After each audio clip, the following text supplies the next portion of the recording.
Sakop sa ginibog drug bypass operation. Triple o apat na doble ang bihikulo na gruso sa siyudad kang Naga. Mas complain ng police station kang Naga City Police Office. Newsbreak. Sa headlines kan mga barata exclusive 5,000 na estudyante kang Camarines Sur National High School Libuton Campus nagpartisipar sa simultaneous earthquake drill ngunya na aldaw.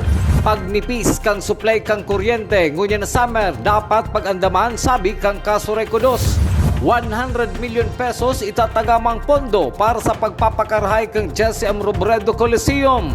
Estudyante dead on arrival sa ospital matapos mabanggaan ng motorsiklo sa Milaor, Camarines Sur. Diyos marhay na hapon. Ako si Mark Mendoza, ang sa indong tagapaghatod Bareta.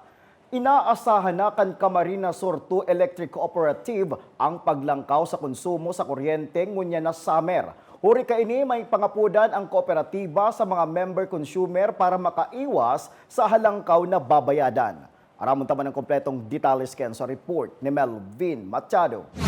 Nobyembre ka nakalis na taon, may patanid na subot sa mga kooperatiba ng kuryente as mga members konsumidores sa pagandaman ang posibleng pagnipis kan supply kang kuryente ngunya na paabuto na summer. Sa araw kaning panahon, mas halangkaw subot ang konsumo kan publiko. Sa pag-obserbar ni Renner Bukay, tagapagtaram kang Camarines Sur 2 Electric Cooperative, mas maiiba ang sitwasyon ngunya na taon kumpara sa panahon ng pandemya, huli tagabus na establishmento ang nag-uuperar na. As early as November to December 2022, nagkaigwa na po ng pronouncement ang Department of Energy na magpreparar po kita ngunya na papaabutan na summer. And ang mga establishment po ngunyan, 100% operational na po. Nagbalik na kita duman sa normal. Unlike po kang mga nakaaging mga taon na nag-pandemic, ay talagang limitado po si paggamit kang kuryente. Ngunya na taon na ini, ang pagkakaiba lang po ngunyan, talagang full operational na po si Gabus na commercial, industrial, as in si mga residential areas po halos Gabus nag-ooperate na po. Huli kay ni, may abiso ang Camarines Sur 2 Electric Cooperative sa mga member consumers para mabawasan ang saindang konsumo sa kuryente. Sa parte po kan sa tuyang kooperatiba, sa ngunyan, siguro dahil pa man kita maabot sa bagay na yan, itong pagtrabaho sa salaog ng sarong simana ng 4 na aldaw para ma-maximize itong pag-conserve ng energy. Sa part ini Kasureko to, ang pinapangapudan ta lang siguro itong tamang paggamit ng kuryente. Sa simpleng paagi po, itong pagpundok ang ilaw kung dahil man ginagamit, okay, itong mga street lights na maliwanag na dahil patig pupundok ang sa tuyang mga member consumer owners o mga in charge kang LGU barangay nasakop po kan sa tuyang kooperatiba, saro po yan sa pigtututukan taon yan. Although sa parte ni Kasureko to, naglilibot po sa tuyang mga lineman, kailang dahil naman po 100% nadudumanan itong mga street lights na napupundo. Panduwa po, itong paggamit ng makukusog ng appliances, siguro i-timing ta duman sa mga oras na day po kakaigwa ng sarabayan ng pagkonsumo o kaya itong inaapod tang peak load hour. Ang peak load hour po, napoon yan from 9 a.m. to 6 p.m. Para sa GNN TV 48 Naga, Melvin Machado, Newsbreak. Mientras tantong niya na paabutan ang summer, tututukan subuot kan Kasureko 2 ang mga inaapod na hotspots. Susog Renner Bukay, tagapagtaram kan Kasureko 2, ini si mga lugar kung sain pirming nagkakaigwanin pagsilyab kan kuryente na nagiging kausa kan pagpalso kan supply nin kuryente. Itong mga pagkakaigwa ng regular na maintenance kang sa tuyang mga power substation, itong igwa kitang inaapod na nag-oil filtering kaya itong sa tuyang mga power substations, and saro pa itong regular na pag-check kang sa tuyang mga linya kang distribution system pag mainit pang panahon, tapos mainit man ang linya kang kuryente ninhuli sa halangkaw na demand kang sa tuyang mga member consumer owners, nagkakaigwa po ng mga hotspots. Gusto sabihon, itong sa tuyang mga linya kang kuryente, nagkakaigwa ng mga sparking, nag-i-spark, nagkakalayo, nagbabaga. Iyo po yan si mga nare-respondihan pag araw po kay ning panahon ng summer season. Sa iba pang bareta, kasulo sa Barangay Pakulkan Suudma, nagwalating dakulang danyo sa pamilyang nasuluan. Iniman subuot ang enot na kasulo sa Naga ngunya ng Fire Prevention Month. Aramon taman ang kompletong detalles kayan sa report ni Jerome Breeze. Makalis ang nairisrong kasulo kasudma sa residensya kan pamilya Chavez sa kana Zona 1, kana Barangay Pakol sa Syudad de Naga. Piga kumpirmar kana beef pinaga na nasa 140,000 pesos ang kantidad kana danyos na winalat kan kasulo. Inibasa duman sa pag-kumpirmar ni Fire Chief Inspector Peter Paul Mendoza and Fire Marshal kan beef pinaga. Bali po, base po duman sa initial investigation task and report po sa sa tuyang mga investigador. Igo pong dumang aki during that time na nagkawat and aminado po itong guardian na kumbaga confirm po na lighter ang gamit. So ang point of origin po itong sopa, and then may katabi po kasing bookshelves kung saan po igwang mga libro. So, yun na po itong pinagmulan. Kaya talagang uncontrollable kasi highly combustible po yung mga papel. Basa duman sa sendang pag-imbestiga, ang kausa kan kasulo posibleng gikan sa lighter na piggawatan subot kan na duwang aki sa log mismo kan harong. Rason kan na eristrong kasulo. Kasi po sa samuyang computation, more or less po nasa 140,000. Base po yan sa computed per square meter po. Yung unan nating structural fire, ngunyan pong bulan ng Marso. So, hindi na po masundan. Ang nasabing insidente ang primero nga nairisrong kasulungon niya na Marso sa Syudad de Naga na konsen pagsisilibra ang Fire Prevention Month. Para sa GNTV 48 Naga, Jerome Breeze, Newsbreak. Sa iba pang bareta, para masiguro na may bastanteng kaaraman ang mga estudyante kung ano ang gigibuhon sa panahon na may linog, pinagkundusir ang earthquake drill sa Camarines Sur National High School, Libuton Campus. Kasabay ini kang nationwide simultaneous earthquake drill ngunya na aldaw. May exclusive report si Melvin Machado.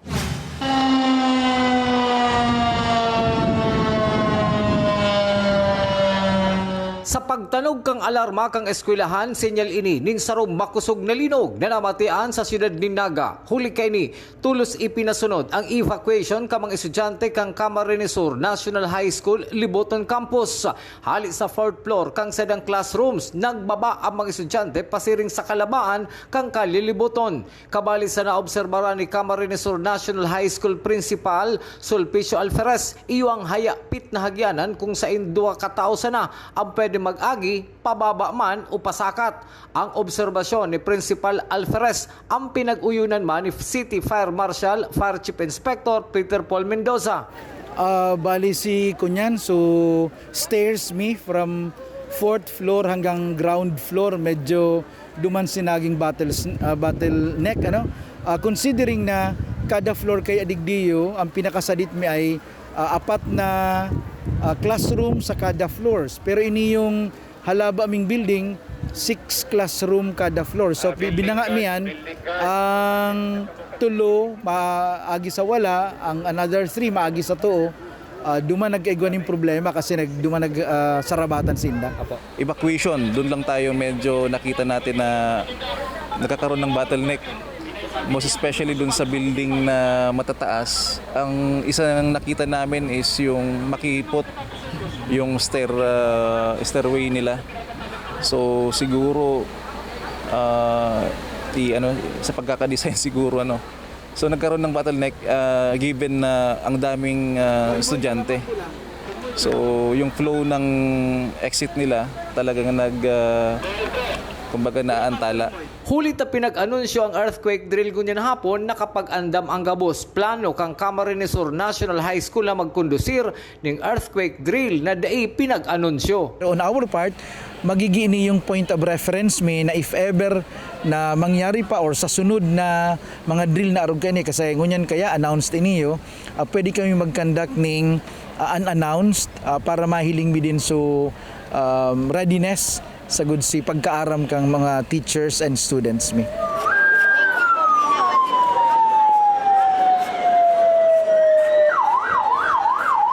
Para sa GNN TV 48 Naga, Melvin Machado, Newsway. Mientras tanto, nagpartisipar man sa National Earthquake Drill ang lokal na gobyerno kan Monreal sa Masbate. Magigirumduman na ang probinsya kan Masbate ang tinamaan kang magnitude 6.0 na linog kang nakalihis na bulan. Sa pagbabalik kang news break, estudyanteng nagbabalyo sa tinampo na banggaan ng motorsiklo sa Milaor, Camarines Sur, dead on arrival sa hospital. Yan na iba pang mga bareta sa pagwelta kang GNN TV 48 Naga News Break. Dakop sa ginibog drug bypass operation. Triple o apat na doble ang bihikulo na gruso sa siyudad kang Naga. Mas complain ng police station kang Naga City Police Office. News Break. Mas pinalinaw, mas pinalakas, mas pinalawak. Ang GNN TV 48 Naga, digital na! Kung ang inyong TV sets ay digital ready na, pindutin ang scan o search channel button at makikita ang GNN TV Channel 48. Maaaring gumamit ng indoor o outdoor antenna para sa mas klarong panonood. Ganito rin ang gagawin kung kayo ay gumagamit ng digital box. Sa mga susunod na araw, asahan ang mga programang malapit sa puso ng mga Bicolano. Flight attendants, prepare for takeoff, please.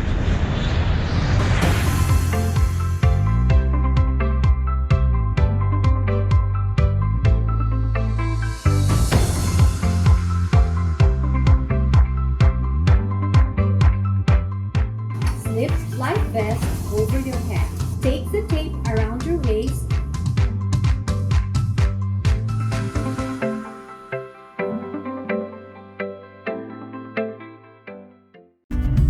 Sa oras ng sakuna, isa sa mga kailangan natin sa ating tahanan ay isang gubag. Ang isang gubag ay naglalaman ng tubig, mga dilata at biscuits upang hindi tayo magutom, energy bars o energy drink, first aid kit, communication devices tulad ng flashlights at batteries, whistles o pito, portable radio at extra cellphone. Mas mabuti kung meron tayong prepaid load guard. Tools tulad ng Swiss knife at gunting. Maaari din tayo magdagdag ng lubid.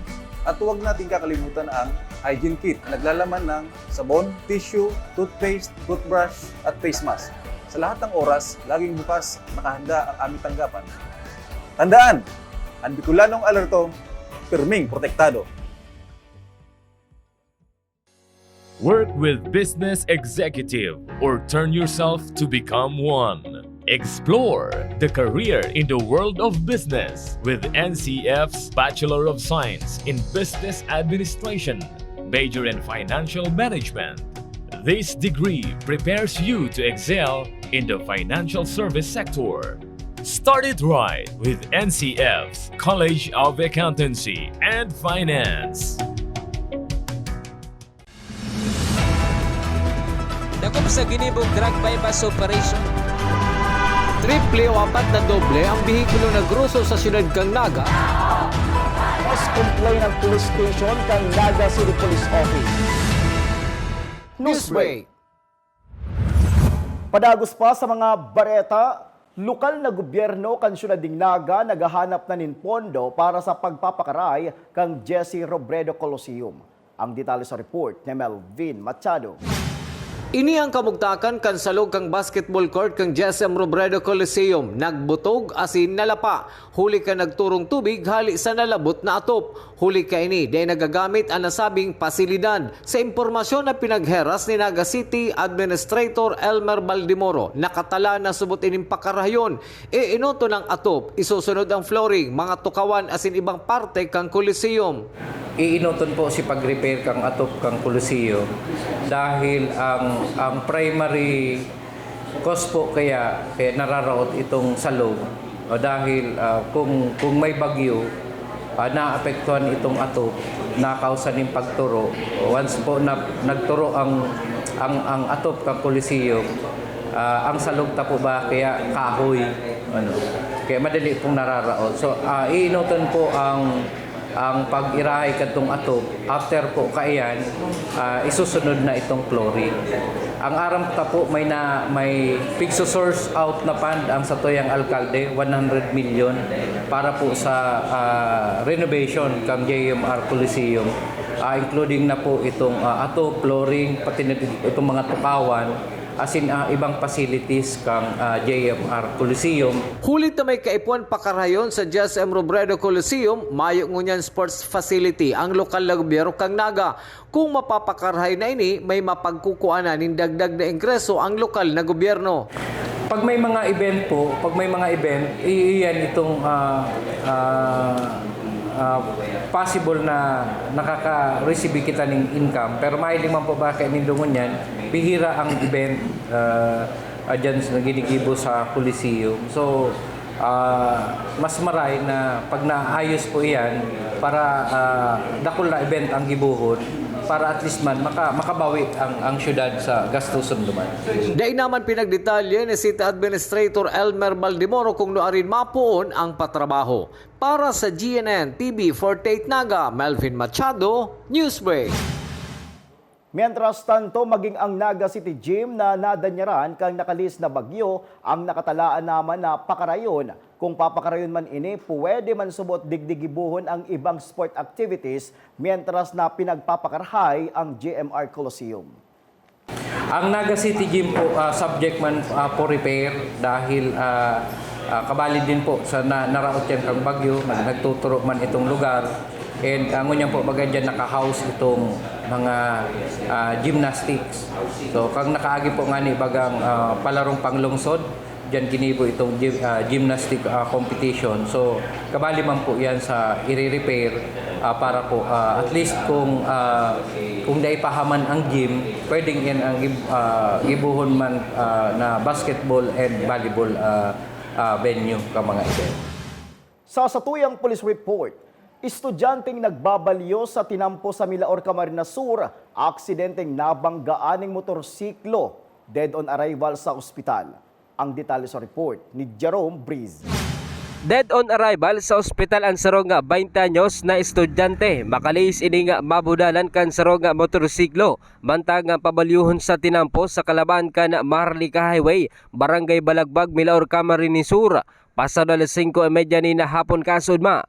Sa report kan na Milaor PNP, mantang pigubagtas kan na sarong motorsiklo ang tinampo, pasiring sa Naga ni Ricky Olyeta, 31 anyos kan mabunggo kay ni ang nagbabalyong estudyante na si Chelsea Ana Milyare, 20 anyos sa rason tanganing aragapan na may dara ini sa Bicol Medical Center. Alaga na pigdeklara nga dead on arrival kan na mga doktor. Ninhuliman sa malalang tama sa sayang lawas. Mantang ang rider man kan motorsiklo ang nagsapo nila lugad sa sayang lawas matapos ang aksidente. Ang nasabing rider natubangon yan sa kasong reckless imprudence resulting in homicide. Para sa GNN TV 48 Naga, Jerome Breeze, Newsbreak. Sa iba pang bareta, kasabay kan pag-obserbar kan Fire Prevention Month, Bureau of Fire Protection Naga nagkondusir nin Fire Square Roadshow. Nagbubuelta si Jerome Breeze. Katakot kan pagselebrar kan Fire Prevention Month ang unya na bulan nin Marso. Saro sa programa kan na BFP Naga ana Fire Square Road Show. Na konsen benepisyaryo ang mga estudyante gikan na sa manlain-lain na eskwelahan sa syudad ni Naga. Sigun kay SFO1 Restituto Dait Jr. ang Chief ka na Community Relation Unit ka na BFP Naga. Ubay ito ka na sabing programa na makadagdag din kaaraman sa mga kakean manungod sa first aid asin iba pa nga mga trainings na makakatabang in kaso magabot ang mga kalamidad. Arog na sana kan pagtugdo kan tamang CPR sa sarong pasyente. Actually po ining Fire Square Roadshow sana po ini duman sa mga nakalinyada may mga activities mo na Fire Prevention Month mo na March. Ining Fire Square Roadshow po ang pinaka target mi po kaning mga participants talaga si mga estudyante. elementary grades. Actually, gamang kaming invited na mga nasa junior high school. Kumbaga niya po kaya digdi, ini activity ini, makakanood si mga aki, manunungod sa mga life-saving techniques. Ano po? Pero in a fun way. Kumbaga, imbiteran ta si mga estudyante para kumbaga si process kung kang pagtudlo sa inda sa luwas kang classroom medyo para sa mga aki medyo interesting inita manlain-lain ng mga life saving skills ang sa inda manudan halimbawa sa CPR o ganing ropemanship, may mga fire safety tips, may mga tips about disaster preparedness. So, iyo po to si mga objeto kaning katuyuhan kay ni activity ini na maka-impart ning kaaraman sa mga aki, particularly si mga kahubinan ta, saro sila duman sa pagko-consider tang mga nasa vulnerable sector Enot naman na ginibuan programa kan nakalihis na aldaw sa Sarong Mall sa siyudad ni Naga asin matapos sa aga na kuna sa ina ginigibo sa mismong stasyon kan na BFP Naga. Para sa GNN TV 48 Naga, Jerome Breeze, Newsbreak. Asin yan ang kateripunan kan mga bareta ngunya na aldaw. Dahil malingaw na bisitahon ang samuyang official Facebook fanpage asin ilike ang GNN TV 48 Naga para pirmi kitang updated sa mga bareta asin istoryang bida ang Bicolano. Liwat ako po si Mark Mendoza. Digbisa na yan sa GNN TV 48 Naga Newsbreak. Dakop sa ginibong drug bypass operation. Triple o 4 na doble ang bihikulo na gruso sa siyudad kang Naga. Mas complain ng police station kang Naga City Police Office. Newsbreak.